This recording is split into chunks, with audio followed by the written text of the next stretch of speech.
Welcome to Good Morning Hospitality, your one-stop shop for the latest news, noteworthy trends, and thought-provoking discussions across the industry. From hotels and short-term rentals to all things travel and hospitality, you'll find each episode equips you with the information that you need to start your week. Join us on Good Morning Hospitality every Monday, wherever you get your podcasts.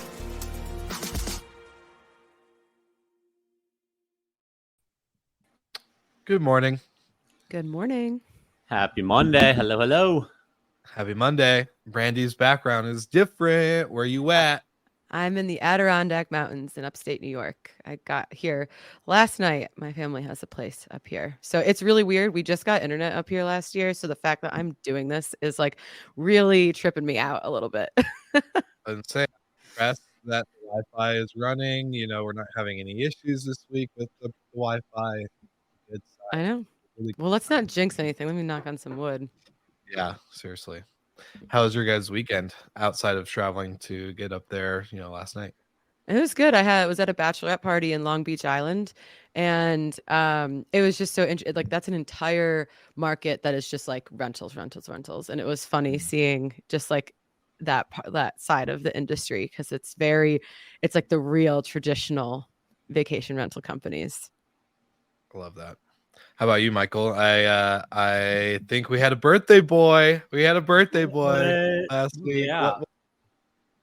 So went out to a nice dinner with the family, and then yesterday went to the arcade with the little boy, and he's at that age that he's just having a great time. So it's a good, nice weekend, and ready to hit this busy week. Awesome. Yeah, love it. Well, we have a lot to cover, so I think before we do so, I would love to just say, a big thank you to our sponsors at Sojo, because I'm struggling this morning. This is a morning where I am not awake. I'm not fully there. I'm ready, but I'm not ready, and I've been able to get ready with my coffee. So shout out to Sojo, and when you use the link in our show notes, you will get up to 30 days of free coffee for your rental or for yourself if you're struggling as well. So happy Monday, best day of the week. Get some coffee from Sojo. Now, all right, we have a lot to cover with some interesting news. Michael and I got to talk about this first subject, I would say, almost a year ago. Yeah. It's probably over a year ago, given the timing of that acquisition. But we saw news over the weekend that Casai, a big operator who's raised $53 million, has gone belly up after just 4 years. We've talked on this show a lot, even as recently as having Jesse DePinto on, of buy versus build technology. And it really feels like to me, and maybe sans Jesse, everyone who's tried to build their own tech has fallen in the same trap. And that is a $53 million 4-year burn up, see you later kind of trap. There is really good tech out there to compare. I know TravelNet has raised more than $50 million to just build tech, not do the whole operations that we know takes a ton of time for management companies. And when you have a company that spends tons of money just building tech, acquiring additional pieces of tech like rented, it's going to be better than whatever you're building, and you're going to save money. You might feel like whatever tech is expensive. I've heard lots of people complain about PMSs or pricing or whatever, but at the end of the day, it's still going to be cheaper than building your own, unless you're at just a massive, massive scale. Even in which case, the biggest hotel chains in the world largely use third-party tech. So, if you're chasing that multiple for a tech valuation, I think those days are come and gone, and there's too many proof points between, Saunders IPO, Stay Alfred's failure, Casai's failure, Domio's failure. Too much money has been raised to be a tech company. And Brandy, you guys have come out and unabashedly say you're not a tech company, right? Yeah. Yeah. So Well, yeah, ahead. for those reasons. And I was like, reading kind of the articles that have been coming out, I felt a lot of I relate to some of the things that they're going through. And there is this, they were going after a tech valuation. Obviously, they had a really prominent tech VC funding them. And so you understand why they made those decisions. But then something that was in one of the LinkedIn posts that I thought was really poignant is that they were operating kind of under the assumption that there was always another well to go back to, because for a long period of time, there was a well to go back to. And, it's a total mind shift to be like, there is no more money. You have to operate like there's no more money coming in, and that you have to become profitable and fund the business. And in that way, if there is funding that comes in, that's just like a bonus. Maybe you expand faster than you thought. But I think that they unfortunately learned that lesson the hard way. And we've been talking about this for a couple months. Like, these things are going to continue to happen. This is just kind of like another casualty in this kind of funding phase. I kind of looked at 2021, 2020, partially 2022 as kind of, I don't know, just from sitting back. I'm not very much in this venture capital world. I'm not, super in depth into it as maybe you guys are, but from my perspective, it just looked a little unsustainable in the sense of like, let's just pour a ton of money. Like, it's good to put gasoline on the fire, but like for the fact of like, they're like, just scale at all costs. There's no, like, we don't care about profitability, just get to a certain X. Maybe that's a little bit extreme, but that there's not even the conversation of profitability in the conversation on top of, getting this venture capital. To me, it was a little odd. I would say it's weird. And so maybe I guess a question to you guys, or even any of the audience watching or listening after this goes up, is, are we going to see a lot more crumblings like Kasai? Are we going to see like this big ripple effect? If so, how long is it going to go? How deep are we going to see it? Like, there's just obviously a lot of capital that has come into the industry, but I don't know. We've seen a lot of companies do really well afterwards. But we also are now seeing obviously this. So yeah, I think the grow at all costs era of venture capital is over for now. It'll be back, in a 5 to 10 year cycle as it was. Yeah. I think there's a number of lessons from this that we can garner. I think the founder optimism of, well, Andreessen invested in us, they're always going to invest in us no matter what.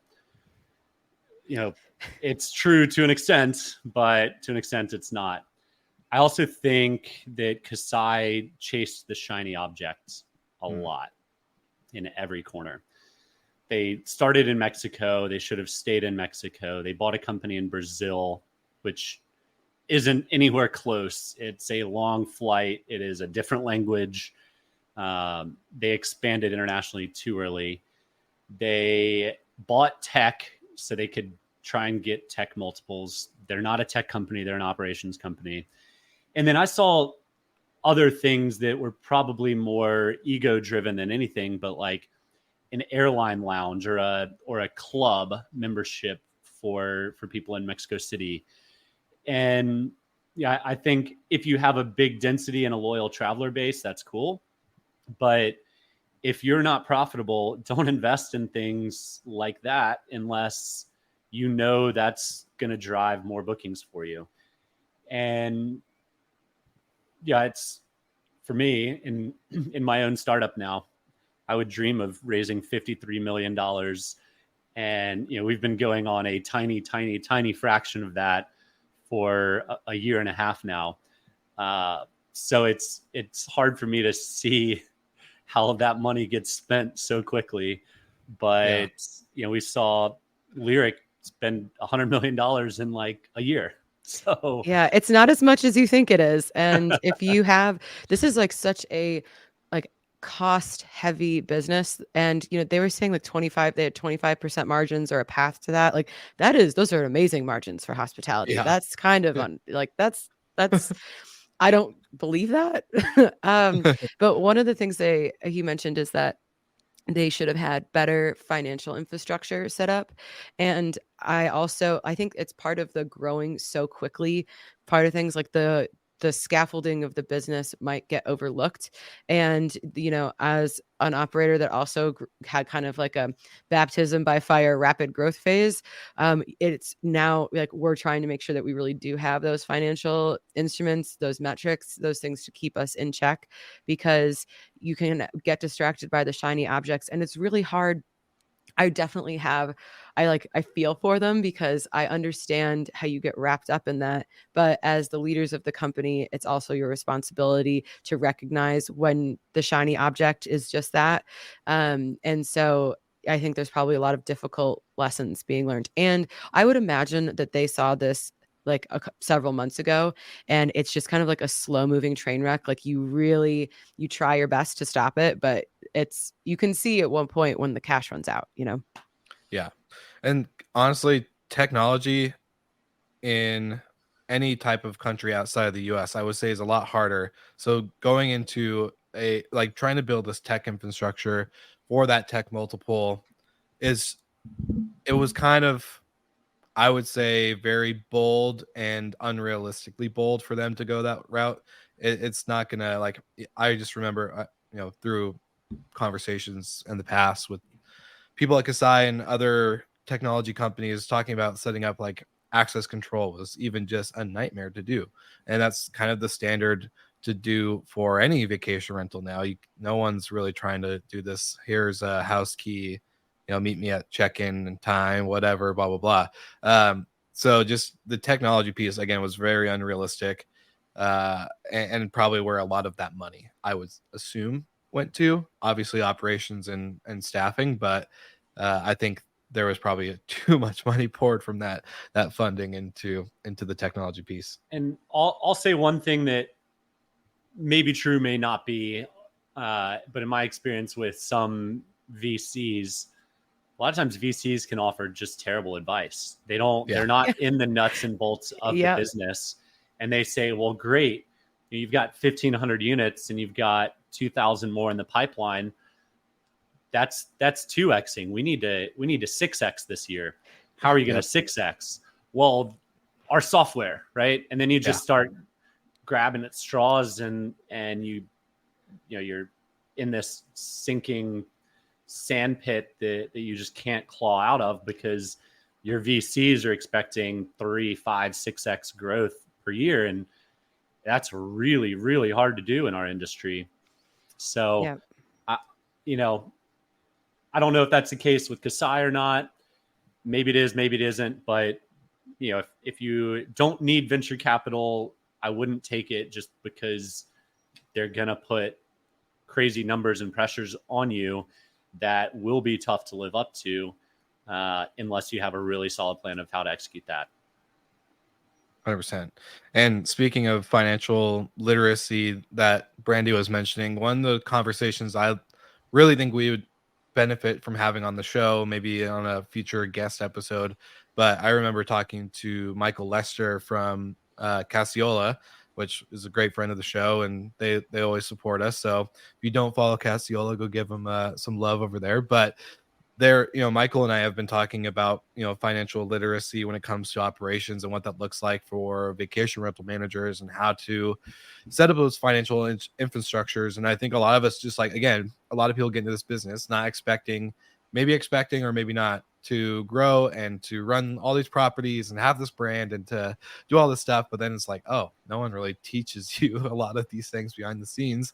So the financial literacy piece is, again, super important, and not just for vacation rentals, but for all business. So it's one of the hardest things, I think, learning, especially if you're not a financial person. So I think that's something that maybe venture capitalists, as they're investing into companies, can maybe start teaching people how to set up their companies for financial success rather than just growth. Yeah, well, there's some things that startups just don't really like to invest in early, which is finance or HR. Both are important, or even legal for that matter. Yeah, all are important. All are very expensive though. So there is this balance of how early do you do it. If you've raised $53 million, yeah, I would Yeah. expect there to be financial and human resource and legal pieces as part of the pie. But, Hopefully. also speaking from experience, we're not the best at any of those in our small startup. So Same. it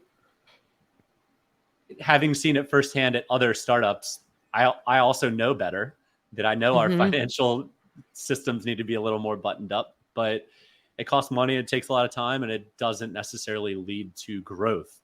So that's Well, you can't grow if you don't have a company. So there's also that component. And I mean, like from my experience, like I did our accounting for the first 3.5 years, and there became a point where I was like, it is about to be financially irresponsible. Like the numbers are too big for me to be doing this. And I don't think maybe that's not the case that they're in, but you're right. Like if it also becomes more and more difficult to fix the house once it becomes a certain size, like you're just kind of like putting duct tape in places. So yeah, I am. Well, and it's interesting though, because it seems like a couple other operators benefited from this. Every time one operator goes out of business, several more gain some new properties. So hopefully, And I don't know, furniture. and furniture and employees. So this is just part of the evolution of the industry. And whenever there's turmoil, that's kind of where more creativity happens and you kind of see, rebirth in different areas. Yeah. It's never exciting to talk about someone going out of business, but again, Brandy's got the positive side of it. one ahead, more Michael. comment before we move on. I've got Nico's note here as their as he announced this, I guess. We ended up building full stack software for operations, pricing, and analytics because nothing on the market worked for us. That's just hubris. I'm sorry. Yeah. Make it work for you, right? Make it work for you. Well, like it's also all of like those things. there's Like, go ahead, Will. Yeah. Go ahead. No, go ahead. Sorry. I was think just like, we're all passionate about this. I know we are. No, I just, especially, I mean, the pricing component, I think to me is the most ridiculous because okay, I get that your operations are unique to you and whatever, if that's why you want to build the PMS, but there are so many good pricing companies out there right now. And also if you're big enough and you're, big and bad enough, anything's possible if you're willing to pay for it. Like if you went to Wheelhouse and you were like, can I have this exact feature? And I will, people will work with you, So I think that you're right. It was just hubris. Yeah. There's so many. Lots of circumstances here that could lead to the downfall, but that's an excuse, not a valid reason, in my opinion.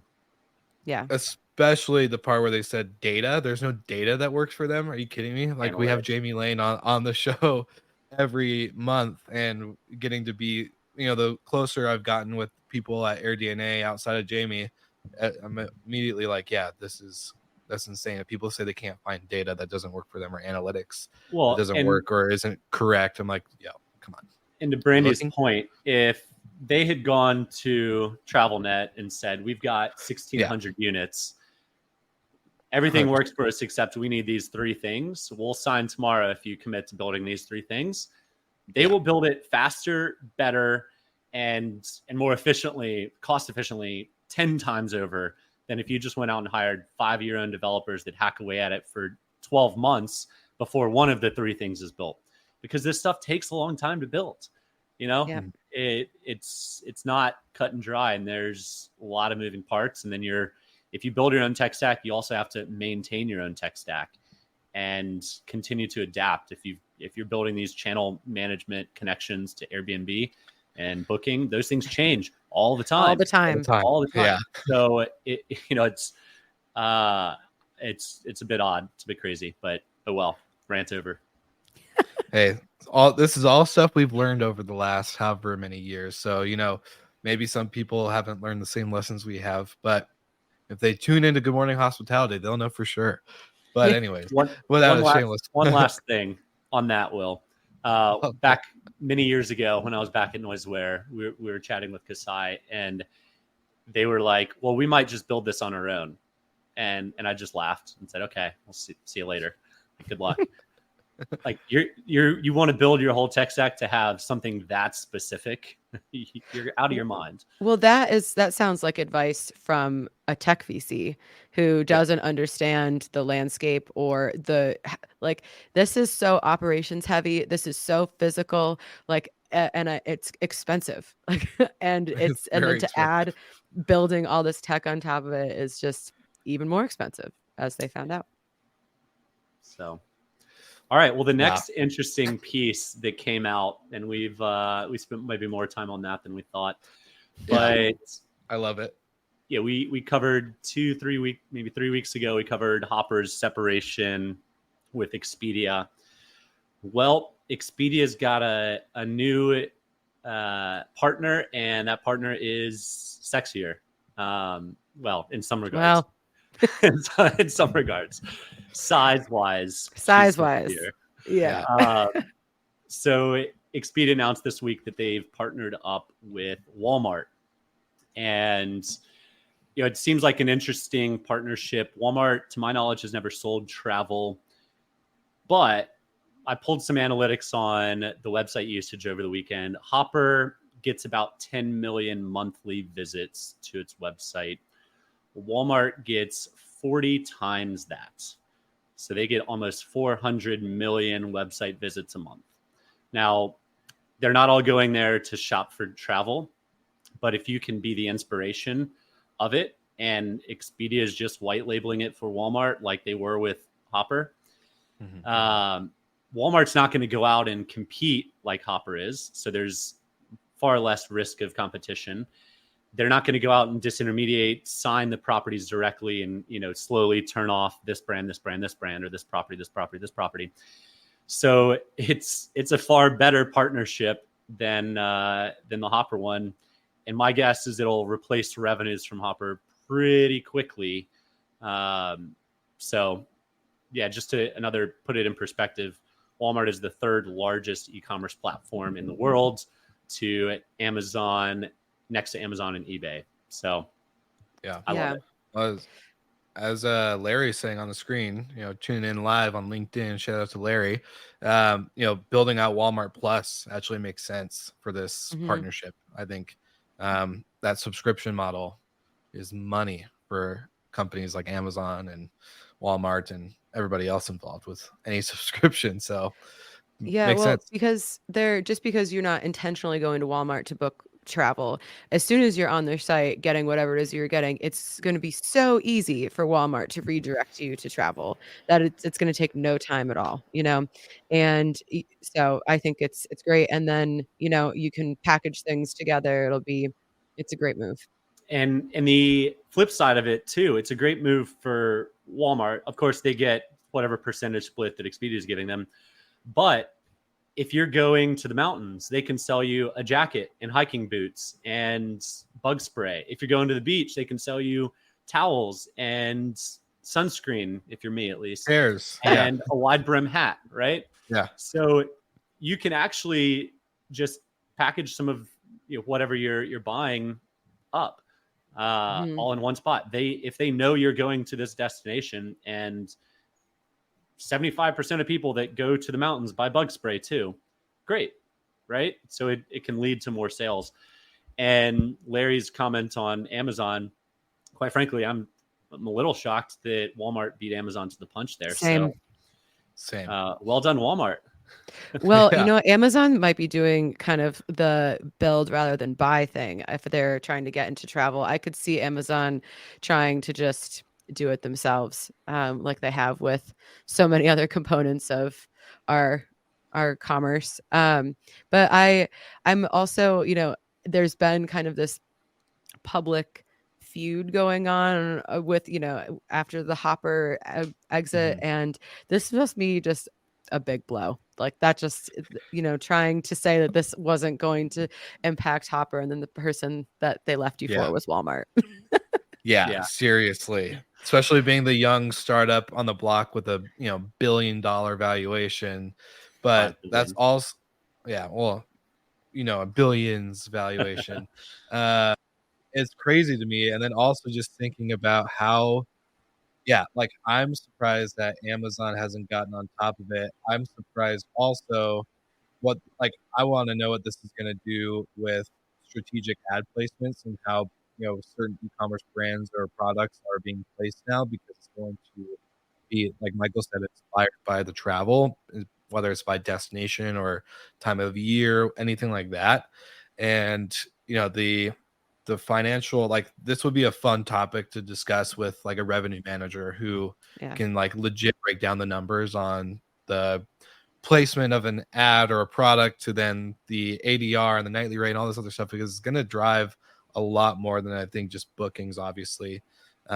But I would love to know Brandy's opinion for Well, some. I actually, Caleb in the comments, I was thinking about this earlier, and Caleb brought it up, is that, having the physical delivery component, because let's say I'm going on vacation in the Outer Banks or Smoky Mountains or wherever, I don't want to bring all of that stuff with me.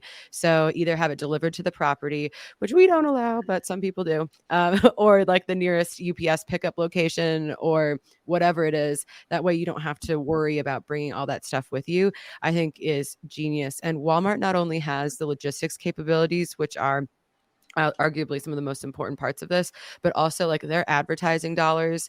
I mean, this is just like almost an unlimited partnership with how much they can do and how creative they can be.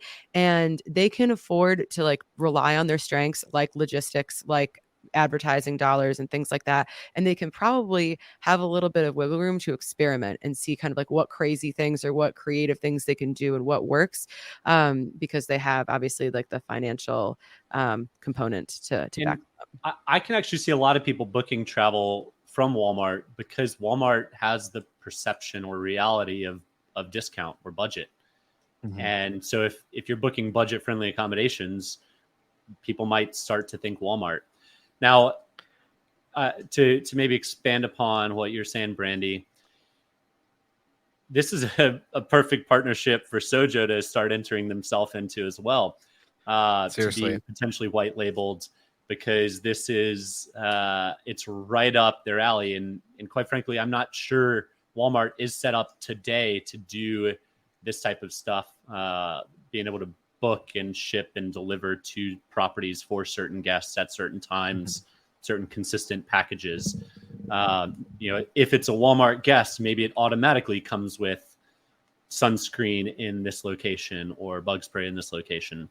So, Max, if you're listening, give Walmart a shout. Walmart, if you're listening, we're happy to introduce you to a partner of ours that can expand upon this cool partnership you have with Expedia.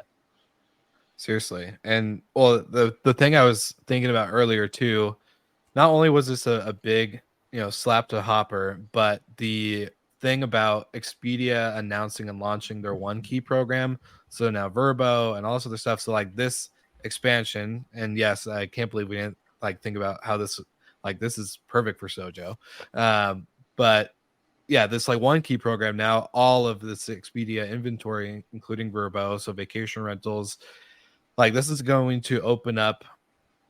I know a lot of travelers maybe travel or book or know of Airbnb, but this is going to expose even more people just to the vacation rental, short-term rental segment of lodging and hospitality. So this is also a really good exposure just for the industry in general, as this partnership hopefully takes off more than it did with Hopper.